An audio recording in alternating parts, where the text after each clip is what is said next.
તો આવી ગયો છે રૂડો અવસર. રૂડો અવસર અષાઢી બીજનો દિવસ, અને આ દિવસ ભગવાનની નગરચર્યાનો દિવસ. ભગવાન સામે ચાલીને ભક્તોને દર્શન આપવા માટે નીકળે છે, અને ભક્તોમાં પણ અનેરો ઉત્સાહ આજે જોવા મળી રહ્યું છે. આપને ખ્યાલ જ હશે કે રથયાત્રા દરમિયાન સૌથી પહેલા ભાઈ બલરામનો રથ હોય છે, બહેન સુભદ્રાજીનો વચ્ચે હોય છે, અને છેલ્લે ભગવાન જગન્નાથજીનો રથ હોય છે. અને આ જ ક્રમમાં રથયાત્રા પૂર્ણ કર્યા બાદ તમામ રથ નિજ મંદિરમાં પ્રવેશ કરતા હોય છે.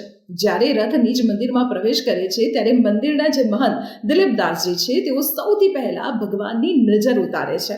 એવી લોકવાયકા છે કે નગરચર્યાએથી પરત ફર્યા બાદ ભગવાનને મીઠી નજર લાગે છે, અને એટલા માટે જ મહંત તેમની નજર ઉતારે છે. પરંતુ શું તમને એ ખબર છે કે રથયાત્રા પૂર્ણ કર્યા બાદ ભગવાનને એક સજા મળે છે?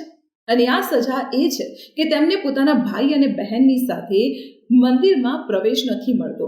તેમને રથમાં જ રાત વિતાવવી પડે છે, અને તેની પાછળ તેમની પત્ની રૂકમણીની હઠ હોય છે.